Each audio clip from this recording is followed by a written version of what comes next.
आदरणीय दर्शकबिन अमेरिकन सहयोग मिलेनियम च्यालेन्ज कर्पोरेसन एमसिसी नेपालमा पारित भए राष्ट्रघात हुन्छ भन्दै केही पक्षहरूले पछिल्लो समय विभिन्न खालका आन्दोलन गरिरहँदा अब यो प्रश्नभन्दा पनि प्रश्न अर्कोतिर मोडिएको छ। एमसिसी पास हुन्छ कि हुँदैन? असार 16 गतेसम्म यसको अन्तिम म्याद भनेर भनिरहँदा असार 17 गते मात्र संसदको बैठक बोलाइएपछि यसबारेमा विभिन्न प्रश्नहरू उठ्न थालेका छन्। संसदबाट अनुमोदन बिना नै असार 16 गुज्रिएपछि के हुन्छ एमसिसीको भविष्य भन्दै प्रश्नहरू हुन थालेका छन् दर्शकबिन। यसले गर्दा मिलेनियम च्यालेन्ज कर्पोरेसन एमसिसी नेपालबाट पास नहुने सम्भावना पनि बढिरहेको छ। तर थापि यसमा आवाज बुलन्द गर्नेहरूले आफ्नो आन्दोलनलाई रोकेका छैनन् र सरकारले अथवा सरकारको नेतृत्व गरिरहेको नेपाल कम्युनिस्ट पार्टी नेकपाको जिम्मेवार नेतृत्वबाट पनि यसको बारेमा केही जवाफ आएको छैन। यस्तो बेलामा एमसिसी अब के हुन्छ? मिलेनियम च्यालेन्ज कर्पोरेसन एमसिसीको भविष्यमाथि गम्भीर प्रश्न खडा भएको छ। असार 16 सम्ममा कार्यान्वयनमा गइसक्नुपर्ने एमसिसी सम्झौता उक्त समय सीमाभित्र सङ्घीय संसदबाट अनुमोदन नै हुन नसक्ने अवस्था देखिएका कारण यसको भविष्यमाथि प्रश्न खडा भएको हो।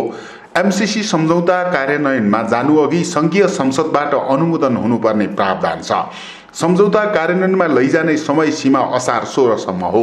तर सम्झौता अनुमोदन गर्नुपर्ने थलो अर्थात् प्रतिनिधि सभा बैठक असार 17 गतेसम्मका लागि स्थगित छ। त्यसैले असार 16 सम्ममा एमसिसी सम्झौता संसदबाट पारित नहुने प्रष्ट भइसकेको छ। असार 9 गते प्रतिनिधि सभाको बैठक अन्त्य गर्दै सभामुख अग्निप्रसाद सापकोटाले अर्को बैठक असार 17 गते बस्ने जानकारी गराएका थिए। संसदीय परम्परामा सरकारले दिने बिजनेसका आधारमा संसद बैठक तय हुन्छ। असार 9 गते यता 8 दिनसम्मका लागि सरकारले नै संसदलाई बिजनेस नदिएका कारण सभामुख अग्नि सापकोटाले असार 17 गतेसम्मका लागि प्रतिनिधि सभा बैठक स्थगित गरेका छन्। त्यसो त सरकारलाई यसबीचमा एमसिसी सम्झौता संसदबाट पारित गर्नुपर्ने अवस्थाबारे हेक्का नभएको होइन। सत्तारूढ दल नेपाल कम्युनिस्ट पार्टी नेकपाभित्र एमसिसीका बारेमा चर्किएको विवाद तत्काल झेल्न सक्ने अवस्था नरहेका कारण सरकारले असार 16 को समय सीमाभित्र एमसिसी सम्झौता पारित गर्न नसकिने महसुस गरेको हो। कतिपयले सरकार नै पछिल्लो समय एमसिसीको भारी बोक्न असमर्थ हुन थालेको टिप्पणी पनि गरेका छन्। उनीहरू एमसिसी सम्झौता संसदबाट अनुमोदन गरिसक्नुपर्ने समय सीमा कटाएर मात्र प्रतिनिधि सभा बैठक बोलाउनलाई यसको एउटा उदाहरणका रूपमा व्याख्या गर्न थालेका छन्। तर सरकारले एमसिसी सम्झौता तत्कालका लागि संसदमा पेश नगर्ने रणनीति बनाएको मात्र हो। सरकारले एमसिसी प्रतिको मोहभङ्ग गरिसकेको अवस्था होइन भन्ने तर्कलाई पुष्टि गर्ने केही आधार यस बीचमै देखिएको छ। परराष्ट्र मन्त्रालय स्तरमा अमेरिकी सरकारसँग सम्पर्क गरी एमसिसी कार्यान्वयनमा लैजाने मिति केही पर सार्न आग्रह गरिएको सूचना प्रकाशमा आइसकेको छ। तथापि यसलाई सरकारले गोप्य राखेको छ। परराष्ट्र मन्त्रालय स्रोतका अनुसार अमेरिकी सरकारलाई एमसिसी कार्यान्वयनमा भएको ढिलाइबारे अवगत गराइएको छ। बजेट अधिवेशन, कोरोना संक्रमण रोकथाम तथा नियन्त्रण लगायतका चटारो बीच संसदबाट एमसिसी सम्झौता अनुमोदनमा ढिलाइ भएको भन्दै नेपालले अमेरिकालाई उक्त सम्झौताबाट आफू पछि नहट्ने विश्वास दिलाएको स्रोत बताउँछ। हामी एमसिसी सम्झौताप्रति प्रतिबद्ध छौँ र सम्झौतामा उल्लेखित परियोजनालाई हामीले हाम्रो वार्षिक बजेटमै समावेश गरिसकेका छौँ भनेर अमेरिकालाई सम्झाउने प्रयास गरेका छौँ, स्रोतले भन्छ। असार 16 भित्र कार्यान्वयनमा जाने भनिए पनि विश्वव्यापी कोरोना महामारीका कारण अन्तर्राष्ट्रिय उडानहरू रोकिएको, लकडाउनका कारण सामानहरू ल्याउन तत्काल सम्भव देखिएको छैन। त्यसैले संसदले अनुमोदन गरेकै अवस्थामा पनि तत्काल काम सुरु हुन अप्ठ्यारो परिस्थिति विद्यमान रहेका कारण संसदबाट अनुमोदनमा 2-4 दिन ढिलाइ हुँदैमा खास फरक नपर्ने भन्दै दुई देशबीच विश्वासको वातावरण कायम राख्ने प्रयास भइरहेको स्रोतले जनाएको छ। संसदको जारी अधिवेशनले एमसिसी सम्झौता अनुमोदन गर्छ भन्ने विश्वास अमेरिकालाई हुन सक्छ, स्रोतले भन्यो। तर यो अधिवेशनले पनि अनुमोदन गरेन भने चाहिँ हामी डेन्जर जोनमा छौँ। त्यो अवस्थामा सम्झौता रद्द हुन सक्ने स्रोतको भनाइ थियो। अमेरिकासँग एमसीसी सम्झौतामा हस्ताक्षर गरेका तत्कालीन अर्थमन्त्री एवं नेपाली काङ्ग्रेसका नेता ज्ञानेन्द्र बहादुर कार्की संसदमा छलफल गरेर अघि बढ्नुको विकल्प नरहेको बताउँछन्। बाहिर धेरै बहस र व्याख्या भए उनले भने संसदमा एमसीसी बारे वृहत छलफल गरेर अगाडि बढ्नुको विकल्प छैन। नेपालमा केहीले चर्चा गरे जस्तो इन्डो पेसिफिक स्ट्र्याटेजीसँग एमसीसीको कुनै साइनो सम्बन्ध नरहेको पनि कार्कीले दावी गरे। सेप्टेम्बर 2017मा मैले सम्झौतामा हस्ताक्षर गरेको हुँ उनले भने। इन्डो पेसिफिक स्ट्र्याटेजी नोभेम्बर 2017मा आएको हो। 3 वर्ष अघि सम्झौता भए पनि कार्यान्वयनमा लैजान ढिला हुँदै गएको उनले बताए। अनावश्यक विवाद सिर्जना गरेर समय खेर फालियो। उनी भन्छन् एमसीसीलाई सैन्य गठबन्धनसँग जोडेर विवाद सिर्जना खोज्नुको अर्थ छैन। पञ्चशीलमा विश्वास गर्ने नेपाल कुनै पनि सैन्य गठबन्धनमा सामेल हुने कुरै आउँदैन। एमसीसीमा त्यस्तो कुनै प्रावधान पनि छैन। एमसीसी सम्झौतामा राष्ट्रिय हित, राष्ट्रिय स्वाभिमान र राष्ट्रिय एकतालाई न शब्द न त भावनाबाटै आँच आउने काम भएको उनको भनाइ छ। मिलेनियम च्यालेन्ज अकाउन्ट एमसिए नेपालले असार 16 भित्रै संसदले एमसीसी सम्झौता अनुमोदन गरिदिएको भए राम्रो हुने जनाएको छ। एमसिए नेपालका कार्यकारी अधिकृत खड्गबहादुर विष्टले भनेका छन्, असार 16 भित्र संसदले अनुमोदन गरेन भन्दैमा सम्झौता रद्द हुने भन्ने हुँदैन। संसदको चालु अधिवेशनले यस विषयमा बाटो खोल्नेछ भन्ने विश्वास हामीले लिएका छौँ। सम्झौता कार्यान्वयनका पूर्व शर्त मध्ये केही पूरा भएका र केही पूरा हुने चरणमा रहे पनि संसदबाट अनुमोदन गर्नुपर्ने पूर्व शर्त सबैभन्दा पेचिलो देखिएको हो। गत वर्ष अर्थ मन्त्रालय र एमसीसी मिलेर सम्झौता कार्यान्वयनमा जाने मिति तोकेका हुन्। यद्यपि नेपालको संसदले कहिलेसम्म सम्झौता अनुमोदन गरिसक्नुपर्ने भन्ने सवालमा कुनै समय सीमा राखिएको छैन। सार्वभौम संसदलाई यो मितिसम्म अनुमोदन गरिसक्नु भनेर कसैले निर्देशन दिन मिल्दैन, एमसिए नेपालका कार्यकारी अधिकृत विष्ट भन्छन्। त्यसैले सम्झौता कार्यान्वयनमा जाने मिति मात्र तोकिएको हो। कार्यान्वयनमा जानु अघि पूरा गर्नुपर्ने पूर्व शर्त पालना गर्न भएको ढिलाइले गर्दा स्वाभाविक रूपमा कार्यान्वयन मिति पनि सर्छ। अर्थ मन्त्रालय र एमसीसी बीचको छलफलबाट सम्झौता कार्यान्वयनमा जाने नयाँ मिति निर्धारण हुन सक्छ। प्रधानमन्त्री केपी शर्मा ओलीले लामो समयदेखि एमसीसीको पक्षपोषण गर्दै आएका छन्। नेपाल कम्युनिस्ट पार्टी नेकपा अध्यक्ष समेत रहेका ओलीले आफ्नै पार्टीभित्रका केही नेतालाई एमसीसीका सन्दर्भमा आफू सरह पक्षपोषक बनाउन सकेका छैनन्। प्रधानमन्त्री ओलीले एमसीसीका बारेमा धेरै बुझे वा उनले पार्टीभित्र एमसीसीका बारेमा अरूलाई बुझाउन सकेनन् भन्ने प्रश्न भइसकेको छैन। नेकपाले एमसीसी सम्झौताबारे अध्ययन गरेर सुझाव पेश गर्न गठित कार्यदलले समेत यथास्थितिमा एमसीसी सम्झौता कार्यान्वयनमा लैजान नहुने सुझाव पार्टीमा दिइसकेको छ। कार्यदलको सुझावपछि नेकपाले अब कसरी अगाडि बढ्ने भन्ने सवालमा खासै पहल गरेन। जबकि त्यति बेलै पार्टीले विज्ञहरूसँग अन्तर्क्रिया गर्ने, राजनैतिक दलहरूबीच छलफल गर्ने र एउटा साझा बाटो पहिल्याउने पहल गर्न सक्थ्यो। सरकारको नेतृत्वकर्ता दल भएका कारण पनि झन्डै 2/3 बहुमतको साख जोगाउनका लागि भए पनि नेकपाले यस्ता मामिलामा लामो समय उल्झन राख्न नहुने राजनैतिक विश्लेषकहरूले बताउन थालिसकेका छन्। गणितीय समीकरणमा सरकार शक्तिशाली छ भनेर के गर्नु, एमसीसी पारित गर्ने भनेर पनि संसदको 3वटा अधिवेशन गुज्रिन लागिसक्यो, अझै पारित गर्न सकेको छैन स्रोत भन्छ। न एमसीसी पारित गर्दैनौ पनि भन्न सक्छ, न त पारित नै गर्न सक्छ। एमसीसीका सवालमा सरकार अरूसँग होइन आफ्नै पार्टीका नेतासँग डराएको अवस्था छ। प्रधानमन्त्री ओलीले सरकारका साथसाथै पार्टीको नेतृत्वलाई पनि उत्तिकै महत्त्व दिएका कारण उनी दोहोरो दायित्वको चेपुवामा परेका छन्। सरकार प्रमुखको दायित्व निर्वाह गरिरहेका ओलीलाई एमसीसी सम्झौता संसदबाट अनुमोदन गराएर कार्यान्वयनमा पठाउने चटारो छ। पार्टी अध्यक्षको भूमिका निर्वाह गरेका ओलीलाई एमसीसीका सम्बन्धमा पार्टीभित्र देखिएका विरोधलाई थामथुम पारेर चित्त बुझाइदिने दबाब पनि उत्तिकै छ। एमसीसीका सवालमा मुख्यतया 3 थरी तर्क छन्। लामो अध्ययन र थ्रेसहोल्ड चरणमा कैयौं सहयोगपछि एमसीसी अन्तर्गत ठूला परियोजनामा पनि नेपाल र अमेरिका बीच सहकार्य भएको भन्दै एक थरीले सम्झौतालाई जस्तो छ त्यस्तै पारित गर्नुपर्ने तर्क गरेका छन्। लामो अध्ययन, पटक पटकका छलफल र कैयौं चरणमा लेटर अफ एक्सचेन्ज समेत भएका कारण यसमा कुनै भ्रम र विवादका विषय बाँकी नरहेको उनीहरू बताउँछन्। अर्का थरी भने कुनै पनि हालतमा पारित गर्न नहुने तर्क गर्छन्। अमेरिकाले चीनलाई घेर्ने रणनीति अन्तर्गत नेपालमा एमसीसीका माध्यमबाट प्रवेश गर्न खोजेको र दीर्घकालीन रूपमा अमेरिकी सेना नेपाल आउन यसले मद्दत गर्ने उनीहरूको दलिल छ। केहीले भने एमसीसीका केही प्रावधान संशोधन गरेर पारित गर्नुपर्ने तर्क राखेका छन्। सम्झौताका केही विवादित बुँदामा दुवै पक्षले आपसी छलफलबाट थप प्रष्ट हुनुपर्ने र केही बुँदामा संशोधन गरेर अघि बढ्न सकिने उनीहरूको तर्क छ। सत्तारूढ दलभित्र एमसीसीका बारेमा लामो समयदेखि विवाद देखिएको छ। परिणामस्वरूप सरकारले एमसीसी त्याग्न पनि सकेको छैन, सम्झौता कार्यान्वयनमा पठाउन पनि सकेको छैन। प्रमुख प्रतिपक्षी नेपाली काङ्ग्रेसले भने एमसीसी सम्झौतालाई संसदबाट अनुमोदन गराउन सरकारको ध्यानाकर्षण गराउँदै आएको छ।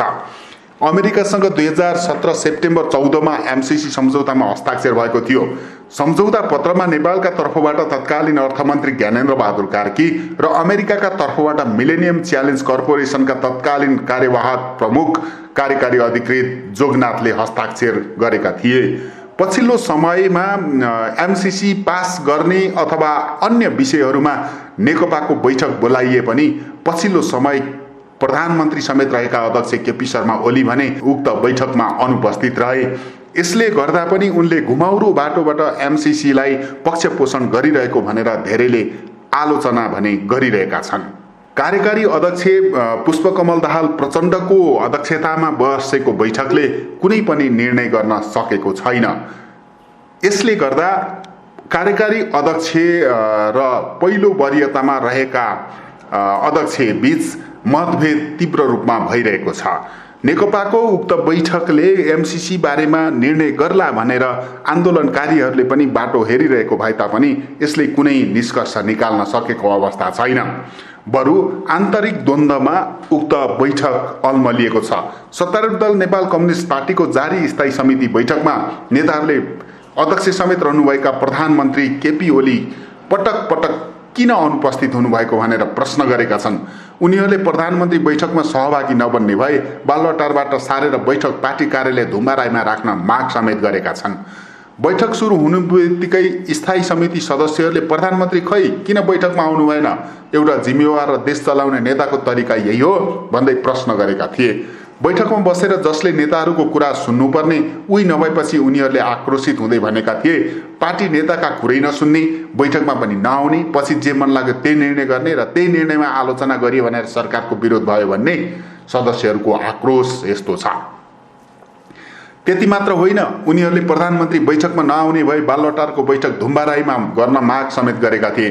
त्यस क्रममा केही सदस्यहरूले त पार्टी व्यवस्थामा पार्टीका बैठक र छलफल पार्टी कार्यालयहरूमा हुनुपर्नेमा सधैँ बालुवाटारमा बैठक गर्दा राम्रो सन्देश नजाने समेत बताएका थिए। बैठकमा यस्तो आक्रोश व्यक्त भए पनि प्रवक्ता नारायण काजी श्रेष्ठले भने महासचिव विष्णु पौडेल मार्फत प्रधानमन्त्री बैठकमा सहभागी हुन नसक्ने सन्देश पठाएको जानकारी दिएको बताए। प्रधानमन्त्री अरू नै काममा व्यस्त हुनुपर्ने भएकाले बैठकमा उपस्थित हुन नसक्ने सन्देश महासचिव मार्फत जानकारी आयो, श्रेष्ठको भनाइ छ। समय मिले आउँछु भन्ने सन्देश समेत पठाएको भए पनि आउनु भएन, प्रवक्ता श्रेष्ठले पछिल्लो समय सञ्चार माध्यमहरूलाई भने। नेताहरूले भ्रष्टाचारको आरोप लागेर मन्त्रीबाटै बर्खास्त गरिएका गोकुल बास्कोटालाई दूतावासमा पठाएकोमा पनि विरोध गरेका थिए। उनीहरूले सरकारको यो व्यवहारबाट सरकार आफै कमजोर हुने काम गरेको भन्दै त्यसको समेत जवाफ चाहियो भन्ने माग गरेका थिए। एक स्थायी समिति सदस्यका अनुसार सदस्यहरूले यत्रो जटिल कुरामा भ्रष्टाचारमा मुछिएर मन्त्रीबाट निकालिएको व्यक्तिलाई मर्यादा विपरीत भारतीय दूतावासमा वार्ता गर्न किन पठाइयो भनेर प्रश्न गरेका थिए। त्यस्तो कच्चा काम गरेर नेपाललाई असफल बनाउने अपरिपक्व काम किन गरियो, यसको जवाब प्रधानमन्त्रीले बैठकमा दिनुपर्छ। धेरै सदस्यहरूको प्रश्न एउटै थियो। शुक्रबारको बैठक सुरु हुनुभन्दा अगाडि नेताहरूबीच केही अनौपचारिक कुराकानी र छलफलहरू भए। त्यसमा खास गरी विवादित भनेको एमसीसीका बारेमा नेताहरूले चासो राखेका थिए। त्यस क्रममा बुधबार मात्रै अमेरिकी विदेश मन्त्री माइक पम्पेओ बीच भएको कुराकानी बारे परराष्ट्र मन्त्री प्रदीप गेवालीसँग उनीहरूले के भएको हो भनेर जवाब खोजेका थिए। परराष्ट्र मन्त्रीज्यूले अमेरिकी विदेश मन्त्रीसँग के कुरा गर्नुभयो, नेकपाको बैठक बसिरहेका बेला सकारात्मक कुरा गर्नुपर्नेमा किन हस्तक्षेप भयो भन्ने नेताहरूको प्रश्नमा परराष्ट्र मन्त्री गेवालीले उताबाट नै फलो गरेकाले संवाद गरेको जवाब दिएर पन्सिएका थिए। नेताहरूले बैठक बस्ने दिनमै अमेरिकी विदेश मन्त्रीसँग कुरा हुनुलाई हस्तक्षेपको रूपमा बुझेको बताएका थिए। तर मन्त्री गेवालीले स्वास्थ्यसँग सम्बन्धित कुराकानी मात्रै भएको र अन्यथा नलिन आग्रह गर्दै टालटुले जवाफ दिएका थिए। त्यस क्रममा नेताहरूले अमेरिकासँगको स्टेट पार्टनरसिप एग्रिमेन्ट खै गरेको हो भने यहाँ तुरुन्त चाहियो भन्दै प्रश्न गरेपछि मन्त्री गेवालीले त्यस्तो सम्झौता नै नभएको भन्ने जवाफ दिएका थिए। त्यस्तो कुनै सम्झौता भएको छैन, त्यो सामान्य हो, त्यसमा कार्यदल बनेको छ, त्यसले अध्ययन गर्दैछ। मन्त्री गेवालीले दिएको जवाफबारे एक सदस्यले भने, चित्त नबुझेपछि त्यसरी हुँदैन, त्यो सम्झौता तुरुन्त चाहियो भन्ने अडान दोहोर्याएका थिए।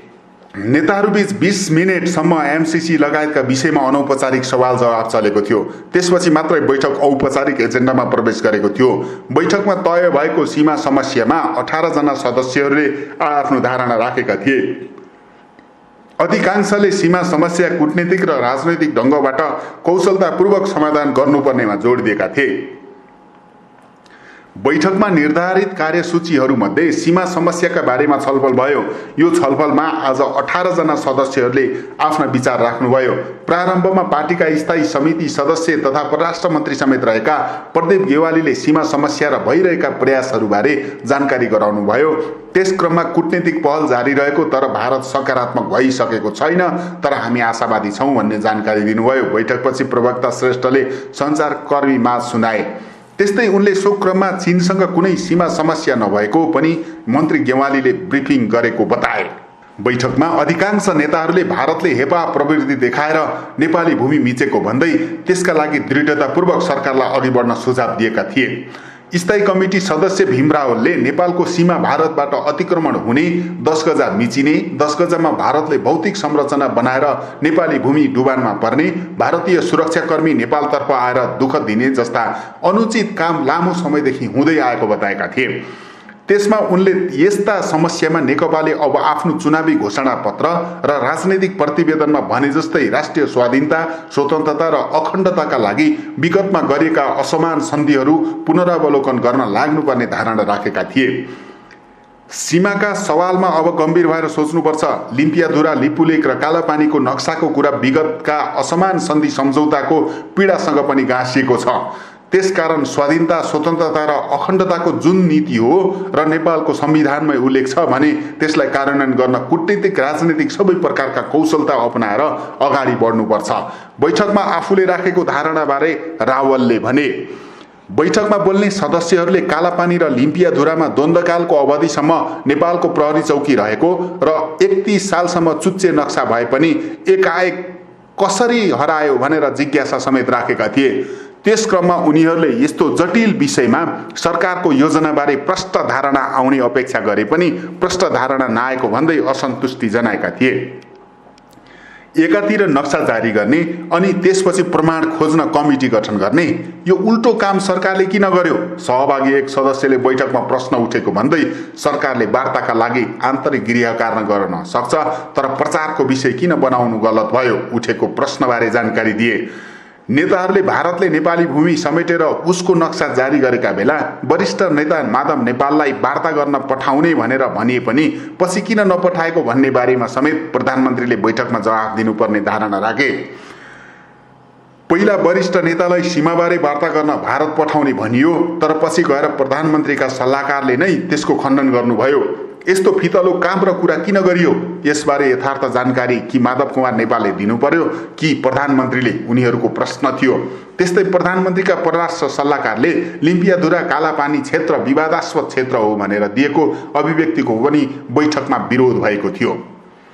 बैठक स्थलको मञ्चमा पार्टीको झण्डा थिएन, तर पहिला 2 अध्यक्षका लागि 2 ठूला सोफा राखिएका थिए, तर अन्य सचिवालय सदस्यका लागि भने सामान्य कुर्सी राखेको थियो।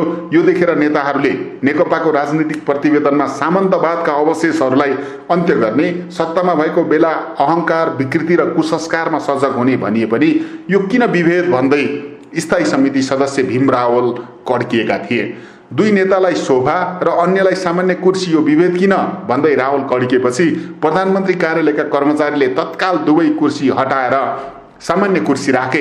एक स्थायी समिति सदस्यले भने रावलले त्यसो भन्दा सचिवालयका नेताहरूले ताली बजाएर स्वागत गरेका थिए। पछिल्लो समय राष्ट्रियताका सवालसँग जोडिएका सीमा विवाद र एमसीसी को विषयमा नेकपा भित्रबाट कुनै पनि निष्कर्ष ननिस्किनु प्रधानमन्त्री समेत रहेका केपी शर्मा ओली तथा अर्का कार्यकारी अध्यक्ष बीचको मतभेद रहेको भन्ने चर्चा पनि व्यापक रूपमा चल्ने गरेको छ। प्रधानमन्त्रीले एमसीसी को बारेमा जवाब दिनुपर्छ वा पछिल्लो समय अध्ययन गर्न बनेको कार्यदलका विषयमा जवाब दिनुपर्छ भनेर बैठकमा उपस्थित नभएको भन्दै उनको तीव्र आलोचना भएको छ। यस बारेमा बैठकलाई पर धकेल्दै बैठकका निर्णयहरू नआउँदै कार्यकारी अध्यक्ष प्रचण्डसँग छलफल गर्ने र आन्तरिक छलफलबाट उनलाई एमसीसी का बारेमा कन्भिन्स गराएर मनाउने, त्यस पछाडि मात्र उक्त विषयलाई प्रवेश गराउन पनि बैठक टार्दै गएको भनेर चर्चा चल्न थालेको छ। त्यसो त यसभन्दा अगाडि 2वटा विधेयक ल्याएपछि सर्वाधिक विवादमा परेका केपी शर्मा ओलीको यति बेला आफ्नो प्रधानमन्त्रीको कुर्सी पनि सुरक्षित नरहेको भनेर आलोचना व्यापक रूपमा बढ्न थालिरहेको छ। हेरौँ नेकपाको यो बैठकले कुन निष्कर्ष निकाल्छ र एमसीसी अब असार 16 पछि कसरी प्रवेश हुन्छ या यो खारेज हुन्छ या संशोधन हुन्छ त्यो भने प्रतीक्षा गर्नुपर्ने अवस्था छ। धन्यवाद।